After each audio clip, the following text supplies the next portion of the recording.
amaza ukhona ke ngoku apha eca kwamazima sive kuye kuba ukuzawuthi ga ngoku uziva njani ndiyambona uqhuma wonwabile mazimazi masikwamkele sabulela kakhulu banenkosi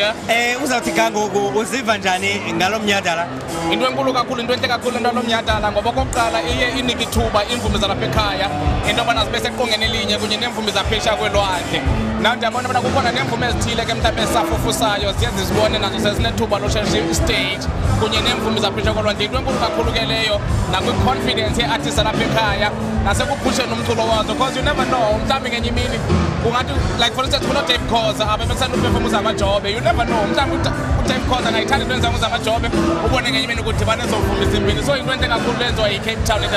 International Jazz Festival. Xa ujongile amanani abantu abaxhasayo abaphumileyo angakanani xa wathelekisana ixesha elidlulileyo? In fact bendinalo ithuba lobana khe ndincokole nabantu abaququzelela lo mnyhadala i-ESP Africa bandixelele into yokubana baprinte amatikiti ayi-24,000 la matikiti ayi-24,000 aprintiweyo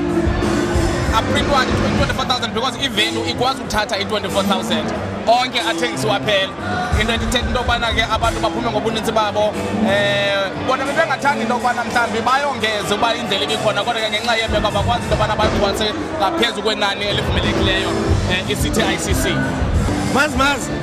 masitsho kuwe sithi uNtsuhalala ndivile ngokuba uya ngoku emini amaqanda ngoku saqala ngentsimbi yokuqala uya phaa kwintsimbi yesithathu uqala ngoMvulo yangoLwesihlanu igama lenkqubo ngusijikilanga kwalapha kuMthobeleni FM siselapha eCape Town. Yasombuluka inyama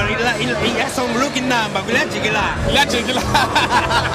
ndiyabulele kakhulu nkosi kakhulu bhuti wam.